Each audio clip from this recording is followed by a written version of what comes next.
बनी इसराइल के अंदर एक नेक साले बंदा रहता था। इसका एक ही इकलौता बेटा था। जब इसे मालूम हुआ कि इसकी मौत करीब है तो इसने अपने बेटे को बुलाया और बुलाकर एक नसीहत की कि बेटा, कभी भी अल्लाह की कसम न खाना, चाहे तुम मुसीबत में फंसे हो, ना ही सच्ची और ना ही झूठी।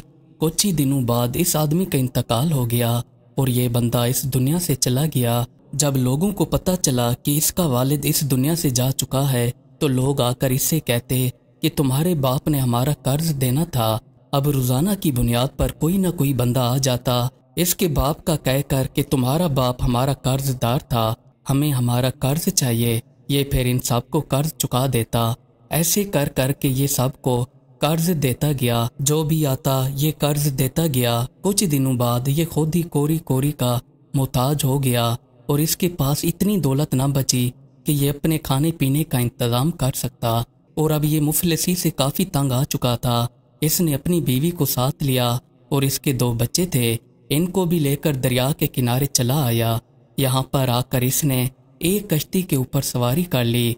अल्लाह की कुदरत से कश्ती दरिया के अंदर चल रही थी तो ये टूट गई और ये चारों कश्ती के टूटे हुए तख्तों पर अलग अलग हो गए और एक दूसरे से बिछड़ गए। कोई किस सिमत में चला गया तो कोई किस सिमत में चला गया। जो ये बंदा था ये अपनी बीवी बच्चों से बिछड़ कर एक जजीरे पर आ पहुंचा। यहाँ पर आकर इसने देखा कि कोई भी बंदा मौजूद नहीं है और दूर दूर तक किसी आबादी का नामो निशान तक नहीं था। चलते चलते इसे एक आवाज़ आई कि आए माँ बाप के साथ एहसान करने वाले, कुदरत इलाही इस बात की मुत्तफिक है कि तुम्हें कोई ख़जाना मिले। फलां जगह पर जाओ, तुम्हें ख़जाना मिल जाएगा। ये फिर उसी जगह की तरफ चलता गया। कुछ ही देर बाद ये उस जगह पर पहुंचा तो इसे वाकई में ख़जाना मिल गया। फिर अल्लाह ताला ने वहाँ पर कुछ बंदे भेज दिए। जब ये बंदे इसके पास आए तो इसने इनकी काफ़ी अच्छे तरीके से खिदमत की। अब जो बंदा यहाँ पर आता तो ये इन सब की खिदमत करने लग जाता। इस बात की खबर इसके पास के इलाकों तक भी फैलने लगी कि एक जजीरे पर बंदा रहता है, ये लोगों की मदद करता है। फिर यहाँ पर लोग इसके पास आते गए और यहीं पर बसते गए। कुछ ही अरसे में ये एक सुनसान जजीरा एक बड़ा शहर बन गया और ये जो बंदा था इस इलाके का हाकिम बन गया। कुछ दिनों बाद इस शहर की खबर इसके बड़े बेटे को लगी कि जजीरे को आकर किसी बंदे ने आबाद किया है और इसने जजीरे को शहर बना दिया है। इसके पास जो भी जाता है ये उनकी मदद करता है। इसके बड़े बेटे ने सोचा कि क्यों ना इस हाकिम के पास जाकर कुछ मदद मांगी जाए, तो ये फिर इसी हाकिम के शहर की तरफ चल पड़ा। कुछ ही दिनों में ये हाकिम के पास पहुंच गया और आकर हाकिम से कहने लगा कि मैं काफ़ी मुफलिसी में हूँ, मेरी मदद कीजिए। हाकिम ने इसको नहीं पहचाना और ना ही लड़के ने अपने बाप को पहचाना कि ये हाकिम मेरा बाप है। फिर हाकिम ने इससे कहा कि तुम मेरे साथ काम करना चाहोगे? लड़के ने कहा कि क्यों नहीं, मैं आपके साथ काम करके काफ़ी खुशी महसूस करूँगा। फिर हाकिम ने इसकी काफ़ी खिदमत की और इसे अपने ख़ास बंदों में शामिल कर लिया। अब इसका दूसरा जो बेटा था इसको भी कहीं से खबर आ मिली कि फ़लाँ जगह पर एक शहर बस रहा है और इसका जो हाकिम है वो लोगों की काफ़ी मदद करता है। इसने भी सोचा कि क्यों ना किस्मत आजमाई जाए और जाकर इस हाकिम से मदद मांगी जाए। ये भी फिर इसी हाकिम के पास चला आया और आकर कहने लगा कि मेरी मदद कीजिए। फिर हाकिम ने इससे भी वही कहा कि आप मेरे साथ काम करना पसंद करोगे? तो इस लड़के ने कहा कि क्यों नहीं। फिर हाकिम ने इसे भी अपने ख़ास बंदों में शामिल करके इसके भाई के साथ रख दिया। अब इन तीनों को बिल्कुल पता नहीं था कि ये आपस में क्या लगते हैं। दिन गुजरते गए, पता नहीं चला। अब जो इसकी बीवी थी इसको किसी आदमी ने अपने घर में पनाह दे रखी थी और इसको जैसे ही पता चला कि एक हाकिम है वो लोगों की काफ़ी मदद करता है, फिर इसने इस औरत से कहा कि तुम मेरे साथ चलो, हमने एक जगह पर जाना है। मैंने सुना है एक आबाद जजीरे पर हाकिम रहता है, वो लोगों की काफ़ी मदद करता है। ये दोनों इस शहर नुमा जजीरे की तरफ चल पड़े। इन्होंने कश्ती पर सवारी की और सवार होकर शहर के जजीरे पर पहुंच गए। यहाँ पर आकर इसने औरत से कहा कि तुम कश्ती के अंदर बैठी रहो, मैं हाकिम से मदद मांग कर आता हूँ। फिर ये सीधा हाकिम के पास चला आया और आकर कहने लगा कि मैंने सुना है आप काफ़ी सखी बंदे हैं, मेरी मदद कीजिए।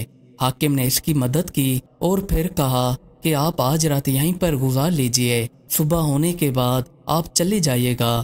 پھر اس آدمی نے کہا کہ میں اپنی عورت کو کشتی کے اندر چھوڑ کر آیا ہوں اور وہ کشتی جزیرے پر ٹھہری ہوئی ہے۔ حاکم نے کہا کہ آپ فکر نہ کرو، میں اپنے 2 بندے بھیج دیتا ہوں، وہ اس عورت کی حفاظت کریں گے۔ پھر حاکم نے اپنے دونوں بیٹوں کو بلایا اور بلا کر کہا کہ فلاں جگہ پر کشتی رکی ہوئی ہے، آپ لوگوں نے آج رات اس عورت کی حفاظت کرنی ہے۔ یہ دونوں بھائی اکٹھے اس کشتی کی طرف روانہ ہو گئے اور چلتے چلتے یہاں پر پہنچ گئے۔ رات ہو چکی تھی۔ ان دونوں بھائیوں نے کہا کہ اگر ہم میں سے کسی ایک بندے کی آنکھ لگ گئی تو ہو سکتا ہے کہ دوسرے بندے کی بھی آنکھ لگ سکتی ہے۔ ہم ایک کام کرتے ہیں، ایک دوسرے سے اپنے گزرے ہوئے واقعات بیان کرتے ہیں۔ پھر پہلے نے اپنے اوپر گزرے واقعات سنانا شروع کر دیے اور کہا کہ میں، میرا باپ، میرا چھوٹا بھائی اور میری ماں ایک کشتی کے اوپر سوار تھے کہ اللہ کی قدرت سے وہ کشتی ٹوٹ گئی اور اس پر ہم الگ الگ تختوں پر بیٹھ کر ایک دوسرے سے بچھڑ گئے، پھر ہم دوبارہ نہیں مل سکے۔ اس کے چھوٹے بھائی نے پوچھا کہ تمہارے چھوٹے بھائی کا نام کیا تھا؟ بڑے بھائی نے جواب دیا کہ جو تمہارا ہے، اور اس نے کہا کہ تمہاری ماں کا کیا نام تھا؟ اس نے پھر ماں کا نام بتایا اور کہا کہ تمہارے باپ کا نام کیا تھا؟ اس نے پھر باپ کا نام بتایا۔ تو چھوٹے بھائی نے آ کر گلے لگا لیا اور کہا کہ رب کعبہ کی قسم، وہ جو کشتی میں بچھڑ گیا تھا میں ہی تمہارا بھائی ہوں۔ اب جو ان کی ماں کشتی کے اندر بیٹھی تھی وہ یہ ساری باتیں سن کر رونے لگی۔ جیسے ہی صبح ہوئی تو وہ شخص کشتی پر آ گیا۔ یہاں پر آ کر دیکھا کہ عورت رو رہی ہے۔ پھر یہ الٹے پاؤں حاکم کی طرف لوٹ گیا اور وہاں پر جا کر حاکم سے کہنے لگا کہ آپ کے دونوں لڑکوں نے، مجھے لگتا ہے، میری عورت کے ساتھ شرارت کی ہے۔ حاکم نے اس عورت اور لڑکوں کو بلایا۔ جب یہ عورت آ گئی تو حاکم نے اس عورت سے کہا کہ بتاؤ تمہاری ان لڑکوں سے کیا شکایت ہے؟ عورت کہنے لگی کہ ان لڑکوں سے کہو کہ جو رات کو یہ ایک دوسرے سے واقعہ بیان کر رہے تھے وہ دوبارہ سنائیں۔ ان میں سے ایک نے واقعہ بیان کرنا شروع کر دیا کہ ہم 2 بھائی اور میری ماں اور میرا باپ ایک کشتی پر سوار تھے کہ کشتی ٹوٹ گئی اور ہم الگ الگ تختوں پر سوار ہو کر بچھڑ گئے۔ یہ واقعہ ہم نے ایک دوسرے سے بیان کیا تو معلوم ہوا کہ ہم ایک دوسرے کے بھائی ہیں۔ جیسے یہ واقعہ حاکم نے سنا تو اپنے تخت سے اٹھ کھڑا ہوا اور کہنے لگا کہ اللہ کو گواہ بنا کر کہتا ہوں، میں تمہارا باپ ہوں جو تم سے بچھڑ گیا تھا، اور پھر آ کر ان دونوں کو اپنے سینے سے لگا لیا۔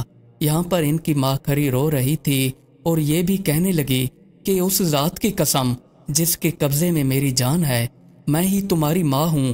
اور یہ اس طرح چاروں بچھڑے ہوئے آپس میں دوبارہ مل چکے تھے۔ اللہ تعالیٰ جب بھی چاہے تو بچھڑے ہوئے لوگوں کو ایسے ملا دیتا ہے کہ ان کے وہم و گمان میں بھی نہیں ہوتا۔ جو رب کی راہ میں اپنے آپ کو قربان کر دیتا ہے تو رب بھی اس کے لیے نعمت کے دروازے کھول دیتا ہے، اور وہ بے شک ہم سب پر رحم کرنے والا ہے، اور ہم لوگ بہت ہی جلد اس کی طرف لوٹ کر جانے والے ہیں۔ اللہ تعالی ہم سب کی بخشش فرمائے، آمین۔ مزید اچھی ویڈیوز دیکھنے کے لیے ہمارے چینل کو سبسکرائب کر لیں۔ شکریہ۔